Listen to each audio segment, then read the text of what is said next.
Alright, this is my little workshop. I'm just in my garage. It's not heated, so I have a little heater here.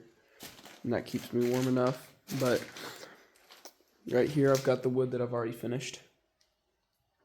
And I've already got some more back at the boat. And so far today, I've worked on this piece, and that piece, these two pieces, and these two pieces. And I'm still going to be working on that piece, those 4 pieces, and those 4 pieces, which those 2 in the back are real long. They pretty much span the length of the entire boat. I've also got this piece to put one more coat on, but it's dry for now, so it'll be ready. It's also really smooth compared to what it was. It used to be kind of almost like splintery, kind of, but I sanded it down pretty good. I guess I can also show you, here's my oil that I'm using, the finish. Got my steel wool, and then I've kind of got my setup. I've got some gasoline in there to rinse out my brushes with. I've got the cup holders and other stuff that came out of some of the wood. You'll see pictures of that. And then I've got my drying cloths, and yeah, so here we go. First thing I do is I take my brush, just get a little bit on there. It doesn't have to be a lot because it will go a very long way. So I'm actually gonna sponge some of that off. It's too much. Alright, so that's all we're gonna need for probably both of these pieces here. Maybe even all 3. And then I've just got some 600 grit sandpaper, wet dry sandpaper, and I just cut a little chunk off. And here's my piece of wood. So what I do is I just put a couple little dabs along here and then rub it out. A couple little dabs, rub it out, and that'll be plenty for this. So then I put my brush back down. I take my sandpaper. You just go along it, and it gets it really in the cracks and whatnot without letting it bump up and like group up to make bumps on the wood. I'm gonna hold it up in the light here, that way I can see if I've really gotten that edge, which I haven't quite. So here I'm gonna go against the grain just a little bit to scrape some of that excess over. Right down there along the bottom is where I'm really trying to get. And sometimes you get a little bit on the back side of your paper, so you can turn it over and rub it there like that. I'm just going to go back over it. Just like that. Now here's where it gets a little tricky, because obviously I need to get where my hand was, so I hold it like that. And then I just go along there like this. And then down here, it actually hasn't ever been stained before, but you will see it turns into like exactly the same. My hand's in the way a little bit for this video, but it'll be alright. So I'm just going to finish up this part, go all the way around it one last time, set my paper down, grab my brush, and I'm just going to come along here and just little wipes. And you see it just turns it the exact same color as the rest of the wood. I love this oil finish. It works amazing. And then I'm going to come along here, really scrape it off. I got a little too much, so I'm just going to put it on my wipe off cloths. And then really work that in.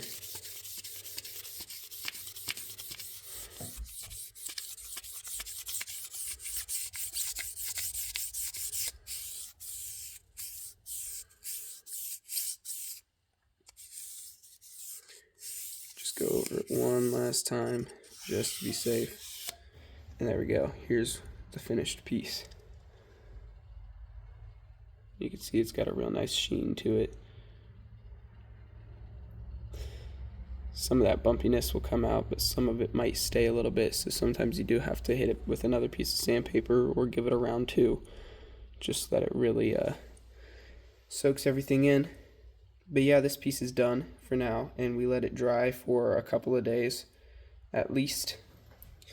I usually wait at least 24 hours or I can also wait up to 72 hours if I feel like it. It just helps it really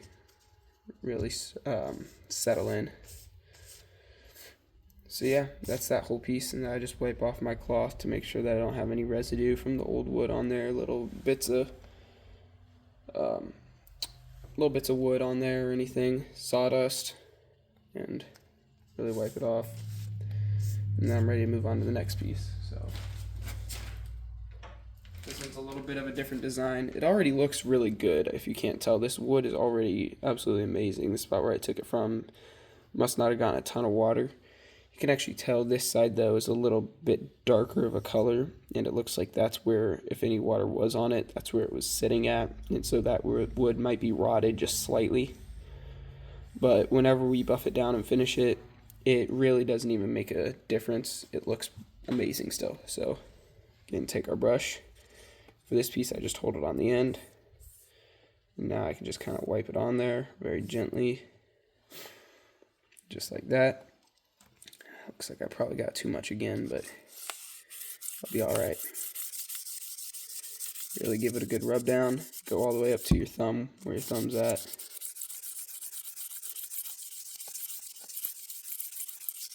And hit this side.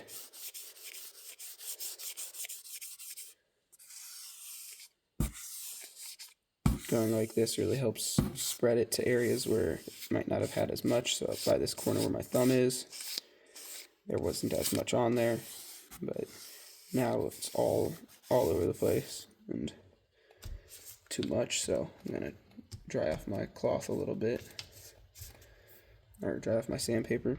Then we'll go back at it. Head to this side. Really get it good here, because this is the spot that, like I said, the water must have been sitting on. And since this is a marine finish, it really helps prevent wood from rotting, especially whenever it soaks in real good. And it can really protect the wood, make it last a lot longer.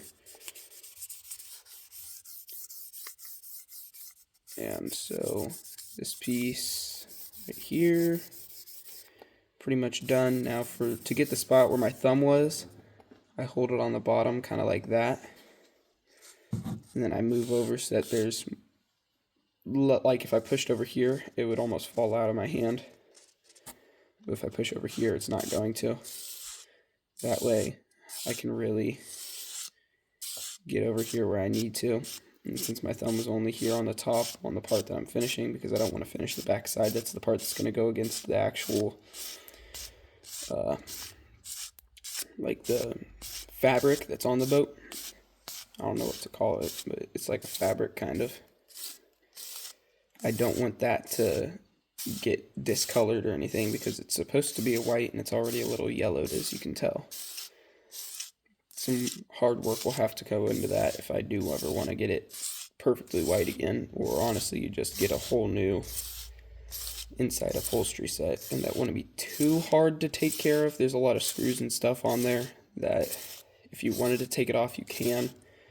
It just takes time and a lot of effort. But yeah, you can see nice sheen to it, even where my thumb was at. You can see the whole piece has been gotten real good, and that piece is done.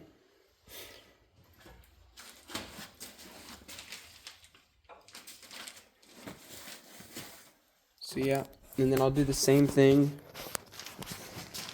to these longer pieces. And like these pieces of wood, they honestly look really good, and so I won't even really need to hit them. It just gives it that nicer sheen to it and an extra layer of protection against the elements. So I do it anyways, but some of the other pieces that don't look as good, like some of these, they were in really rough shape. So I put on 2 or 3 or maybe even 4 coats, especially for this square piece that's down there. These are still drying a little bit, but they're pretty much ready to go back on the boat. And then there's an area that's going to need more than 1 coat. It'll be here at the ends. You'll see it really discolors. This is side by side. Looks a lot different. And what you can do to help that out, so you can actually sand this down a little bit to where it starts to get back to normal. So right about here, it starts to get normal again. This is just the good side of the wood, so it's never like really seen any weather. It's kind of tucked up underneath. So till up about right here, this screw hole, I'll probably sand it from there down all the way down to the bare wood, and then hit it with like a 400 grit sandpaper or something to get it really smooth. But the same thing's happening to the other side of the other board. So down there, it's the second board here, or the top board, and right here, it's the bottom board, because they're on opposing sides. And we have marks on the back sides. So this says lower right side trim, because it's on the bottom of the boat, spans almost the entire distance. And yeah, sand this down till probably up to about right here. And then from here over, it looks pretty good. And then this will only need hit once, and this will only need hit once. Probably by the time I sand it down, I might give it 2 coats on both of them just so that they look really similar. It doesn't really matter how like glossy it is, as long as they match pretty good. So you can get them to look really, really nice, but if they don't match, then they aren't going to look that good when they're all together. So you can get an individual piece looking really good, but then your the whole part won't look as good. So there, it's split up a little bit, so I might pull that off and put a little bit of wood glue down there, and then set them back on there, put a clamp on or something, and let it sit for a day or two. All right.